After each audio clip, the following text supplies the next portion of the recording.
صدیق اکبر رضی اللہ تعالیٰ عنہ سے پوچھا گیا آپ کی سب سے زیادہ دلی تین خواہشیں کیا ہیں؟ چلے میں ایک سوال آپ سے بھی کر لیتا ہوں جو یہاں موجود ہے کہ اگر آپ سے کوئی پوچھے the most favorite desires، اپنی خواہشات سوچے کہ اگر تین خواہشات کوئی کہے کہ سب سے آپ کی زندگی کی سب سے اہم خواہشات کیا ہے تو چیک کرنا صدیق اکبر رضی اللہ عنہ کی تین خواہشیں دیکھو۔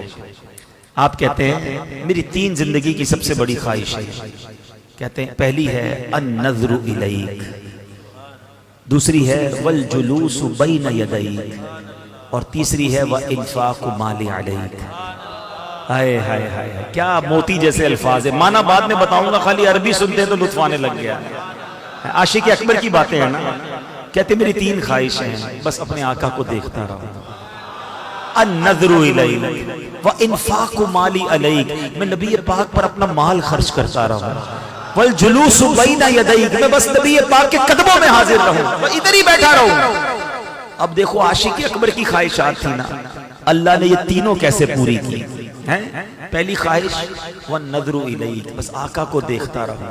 جب نبی پاک خطبہ فرماتے تھے نا، بیان فرماتے تھے، سارے صحابہ دو زانو بیٹھ کر ادب کے ساتھ سر جھکاتے تھے، آقا کے چہرے کو نہیں دیکھتے تھے، صرف ابو بکر صدیق رضی اللہ تعالیٰ اور حضرت عمر فاروق رضی اللہ تعالیٰ، یہ نبی پاک کے چہرے کو دیکھتے، آقا انہیں دیکھتے، وہ نبی پاک کو دیکھ کر مسکراتے، آقا انہیں دیکھ کر مسکراتے۔ اب پہلی خواہش النظر الیک، آئے ہائے کیسے پوری ہوئی؟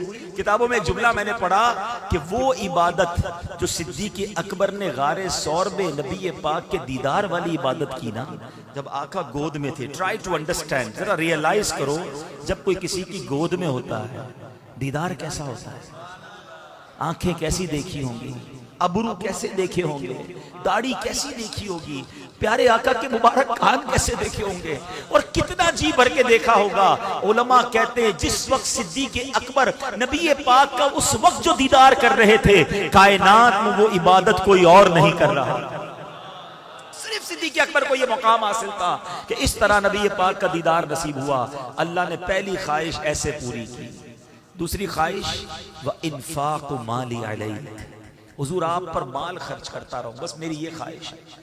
آپ نے ایک بار نہیں، ایک سے زائد بار نبی پاک کی بارگاہ میں اپنا سارا مال پیش کیا۔ میں ایک اور بات بتاؤں کہ پیارے آقا علیہ السلام حدیثوں میں لکھا کہ صدیق اکبر رضی اللہ تعالیٰ عنہ کا مال یوں استعمال فرماتے تھے جیسے اپنا مال استعمال فرماتے ہیں، اتنی کلوزنس تھی کہ پوچھا نہیں جاتا تھا، نبی پاک صدیق اکبر کے مال کو استعمال فرماتے۔ اور وہ حدیث اللہ اکبر آپ فرماتے جس کا مضمون ہے جتنے لوگوں نے مجھ پر احسان کیا میں نے سب کا احسان چکا دیا، مگر ابو بکر نے جو مجھ پر احسان کیا ہے قیامت کے دن اس کا بدلہ میں رب سے لے کے اسے لوٹاؤں گا۔ اللہ اکبر، کس کس شان کو بیان کیا جائے، اللہ کے حبیب کی دعائیں کس طرح انہوں نے لی۔ ارے بلال حبشی سے کون محبت نہیں کرتا، ہمارے عاشقوں کے امام ہیں، مؤذن رسول ہیں، انہیں چھڑا کر کون لایا؟ امیہ جو تھا اتنا ظلم کرتا تھا، ابو بکر صدیق قریب سے گزرے، دیکھا بلال کو مار رہے ہیں، تپتی ریت پر لٹاتے ہیں، آپ نے اس کے مالک سے کہا کیوں تنگ کرتے ہو، یہ مسلمان ہو گیا ہے کیوں مارتے ہو؟ کہا ابو بکر تمہیں بڑا شوق ہے،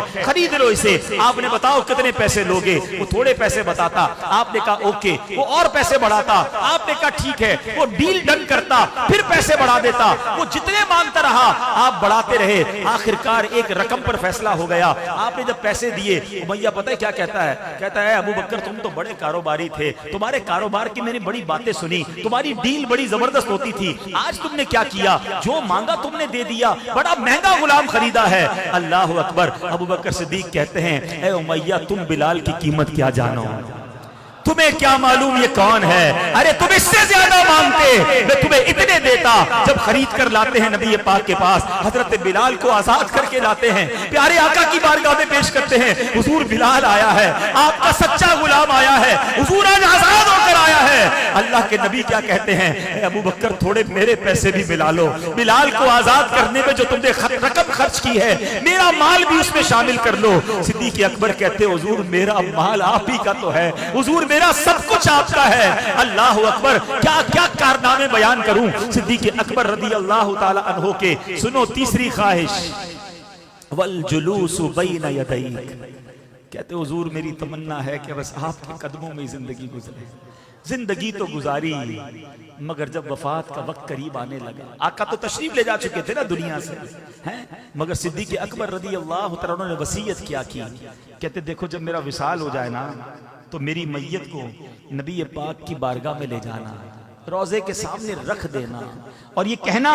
کہ حضور ابو بکر حاضر ہے، اگر اندر سے اجازت مل جائے تو ساتھ دفن کر دینا، اجازت نہ ملے تو جنت البقیع میں دفنا دینا۔ یہاں ایک بڑی باریک سی بات ہے، عقیدے کی بات کر دوں، یہ تو وصیت صدیق اکبر نے کی کتابوں میں لکھا، صحابہ نے کیوں عمل کیا؟ کیونکہ صحابہ جانتے تھے کہ حضور مزار میں حیات ہیں۔ سارے صحابہ کا اس وصیت پہ عمل کرنا کہ حضور سنتے بھی ہیں، جانتے بھی ہیں، دیکھتے بھی ہیں، تو زندہ ہے واللہ، تو زندہ ہے واللہ، میرے چشم عالم سے چھپ جانے والے اے عاشقو تمہیں مبارک ہو، یہی صحابہ کا عقیدہ ہے۔ صدیق اکبر کا بھی یہی عقیدہ ہے، ورنہ وصیت کیوں کرتے؟ کہتے مزار پہ لے جانا، عرض کرنا حضور آپ کا یار حاضر ہے، ابو بکر حاضر ہے، اجازت دیں تو اندر دے جانا ورنہ بقیع میں دفنا دینا۔ صحابہ نے اس وصیت پر عمل کیا، آپ کی میت کو نبی پاک کے روضے کے سامنے رکھا گیا اور عرض کیا گیا السلام علیک یا رسول اللہ، ابو بکر حاضر ہے۔ سنو، دروازہ کھلتا ہے، تالا کھلتا ہے اور اندر سے آواز آتی ہے ادخلوا الحبیب الی الحبیب فإن الحبیب الی الحبیب مشتاق۔ اب حبیب کو حبیب کے پاس لے آؤ کیونکہ حبیب کو حبیب سے ملنے کا اشتیاق ہے۔ صدیق اکبر آج مزار میں بھی نبی پاک کے ساتھ موجود ہے، والجلوس بین یدیک، ارے آج بھی آقا کے پاس ہیں، آج بھی روضہ انور کے اندر ہیں۔ عاشق اکبر نے 3 تمنائیں بتائی تھیں، اللہ نے وہ تینوں کیسی پوری کی۔ دنیا میں کروڑوں لوگ جب بھی روضہ رسول پر جاتے ہیں الصلاۃ والسلام علیک یا رسول اللہ عرض کرتے ہیں اور پھر صدیق اکبر کو بھی سلام کرتے ہیں، عمر فاروق رضی اللہ عنہ کو بھی سلام کرتے ہیں۔ کیا مقدر پایا ہے۔